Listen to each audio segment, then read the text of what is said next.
Bienvenue dans cette nouvelle édition du QG News. Au sommaire de l'actualité, en République démocratique du Congo, le CNSA, le Conseil national de suivi de l'accord de la Saint-Sylvestre, a publié son rapport sur le dédoublement des partis politiques.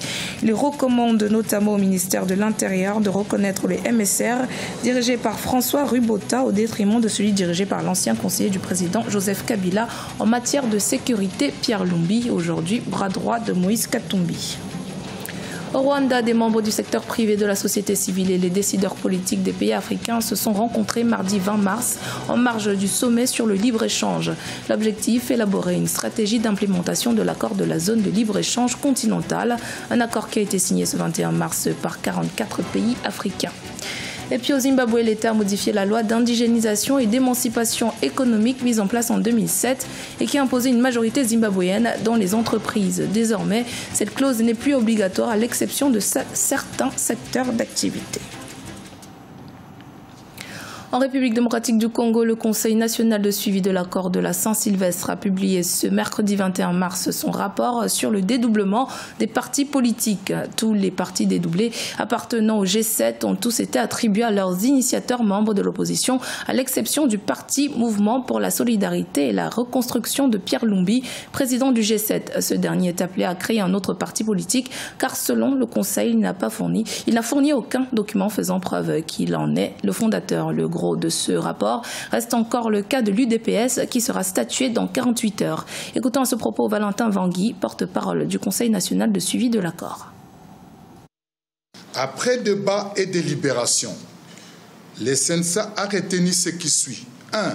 Pour le Parti démocrate chrétien, PDC, les deux ailes de ces partis s'accordent pour mettre fin au dédoublement. Les groupes de M. Ndundo gardant la dénomination PDC et les groupes de M. Lyota s'engagent à créer un autre parti. Si bas de cet accord, le CNSA recommande au ministère de l'Intérieur et Sécurité de réserver la dénomination PDC au groupe de M. Ndundo et de faciliter l'enregistrement du parti qui sera créé par les groupes de M. Lyota pour le mouvement social pour le renouveau, MSR. Le CNSA recommande au ministère de l'Intérieur et Sécurité de ne considérer comme parti politique que le MSR couvert par l'arrêté ministériel du 23 janvier 2016. Quant à M. Pierre Lumbi, le CNSA lui recommande de créer son propre parti et demande au ministère de l'Intérieur de lui en faciliter l'enregistrement.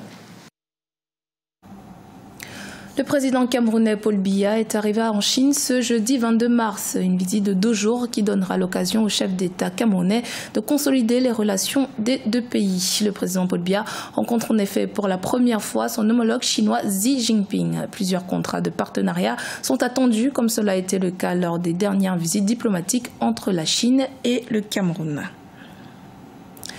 En marge du sommet qui a abouti à la signature de l'accord sur la zone de libre-échange continentale par 44 pays africains ce mercredi 21 mars à Kigali, s'est tenu le 20 mars un forum qui a réuni des membres du secteur privé, de la société civile et des décideurs politiques des pays africains. L'objectif étant de définir le rôle du secteur privé dans l'implémentation de l'accord de la zone de libre-échange continentale. Les précisions dans ce reportage ont au correspondant Fratenda Kaisenga. Comment assurer la mise en œuvre effective de l'accord sur la zone de libre-échange continentale? Voilà sur quoi ont débattu les agents du secteur privé du continent, les membres de la société civile, les chercheurs et décideurs politiques ce 20 mars 2018 à Kigali au Rwanda. Ce forum économique avait comme objectif principal d'élaborer une stratégie pour la mise en œuvre de l'accord sur la zone de libre-échange continentale afin de promouvoir le commerce intra-africain. The stakes are enormous for Africa, but also Les enjeux sont énormes pour l'Afrique, mais aussi pour l'ensemble de l'économie mondiale à laquelle l'Afrique apportera toujours une part plus grande dans les décennies à venir. La création d'un marché africain implique nécessairement un changement dans notre façon de penser et d'agir. La pleine participation du secteur privé est plus nécessaire que jamais. Le but du forum d'aujourd'hui est de discuter comment tirer le meilleur parti des nouvelles opportunités que nous créons pour nous-mêmes. Il y a un aspect extrêmement important qui a été souligné par le président Paul Kagame, c'est l'aspect campagne de sensibilisation. Parce que l'intégration ne doit pas se faire seulement par le haut, il faut qu'elle se fasse par le bas. Il faut que les peuples africains s'approprient ce projet d'intégration africaine, ce processus d'intégration. Donc il y a une campagne de sensibilisation qu'il va falloir mener dans tous les pays membres de l'Union africaine. Selon le rapport de la Banque mondiale, le commerce intra-africain représentait 11% du commerce total de l'Afrique entre 2007 et 2011, tandis que les chiffres pour l'Asie et l'Europe étaient respectivement de 50% et 70%. Même si les membres du secteur privé africain sont confiants par rapport à ce nouvel accord, beaucoup devra être fait pour leur permettre de contribuer convenablement à l'intégration africaine. On ne peut pas assurer la création d'emplois sur le continent en tant que membre du secteur privé africain sans outils nécessaires pour accomplir cette mission. Il faut que vous puissiez mettre en place les moyens pour nous afin d'agrandir le marché africain pour que, par exemple, on puisse faire circuler les biens et les personnes facilement sur le continent et ce très rapidement parce qu'il est encore très difficile de bouger en Afrique.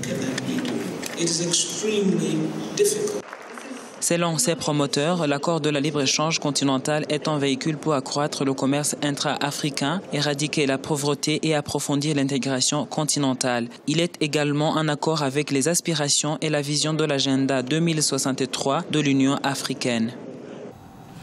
Le gouvernement zimbabwéen a modifié sa loi controversée d'indigénisation et d'émancipation économique. Cette loi votée en 2007 stipulait que les compagnies nationales devaient détenir une participation majoritaire dans les projets. Désormais, toute personne est libre d'investir, de constituer, d'exploiter et d'acquérir la propriété ou le contrôle de toute entreprise dans le pays, à quelques exceptions, comme c'est le cas pour le secteur minier. Haché Duprat.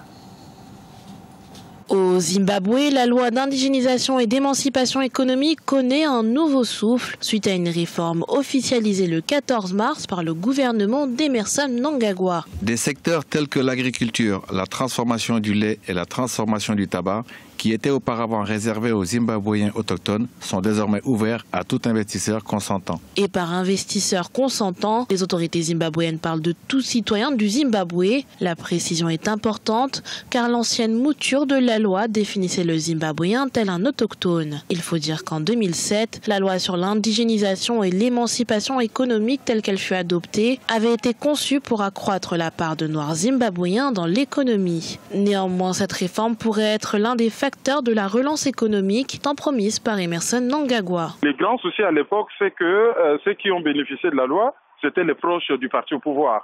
Maintenant qu'on a réformé la loi, ça ne sera plus ceux qui sont proches du pouvoir, mais ça sera maintenant tout le monde. Tout le monde, c'est-à-dire n'importe quel Zimbabwéen qui a les capacités de gérer une entreprise. Mais cela ne veut pas dire aussi qu'on empêche les investissements extérieurs.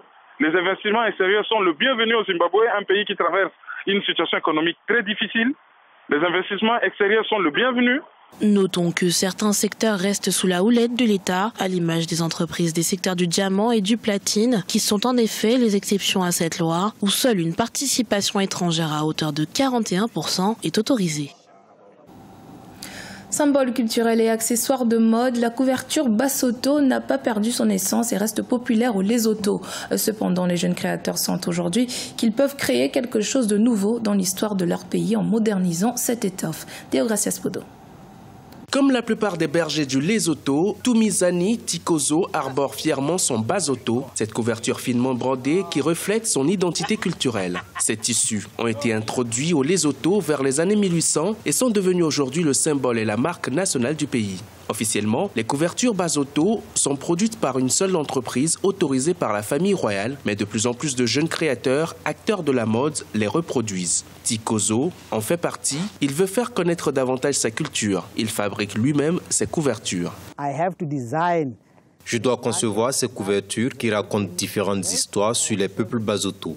La plupart de nos enfants ne savent pas ce que signifient ces couvertures, alors nous devons aller dans les communautés et leur enseigner notre culture et expliquer le sens de ces couvertures. Thabo Maketa est une jeune créatrice du Lesotho. Pour elle, les designers ne mettent pas souvent en valeur les vêtements traditionnels de son pays. Les couvertures Basotho, souvent portées sur les vêtements, sont un look distinctif des vêtements culturels Soto et donc Thabo tente de leur apporter une touche de modernité.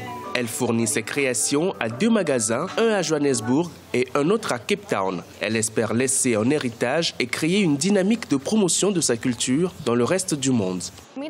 C'est une fierté pour moi de pouvoir utiliser et mettre en valeur ma culture. Cela me donne l'envie de continuer, d'apprendre davantage sur cette culture. Il y a tellement d'histoires à raconter. J'espère être en mesure de partager ces histoires à travers mes vêtements et mes créations. Récemment, les couvertures Basotho ont été mises en valeur au cinéma dans le film Black Panther qui raconte l'histoire du Wakanda, une nation africaine riche et protégée par son roi, le premier super-héros noir africain. Dans ce film, les couvertures agissent comme une armure pour une communauté de guerriers déguisés en fermiers et éleveurs qui gardent les frontières de leur pays. C'était le journal de la rédaction. Merci de votre fidélité. Dans un instant, une nouvelle édition de l'actualité sur Africa 24.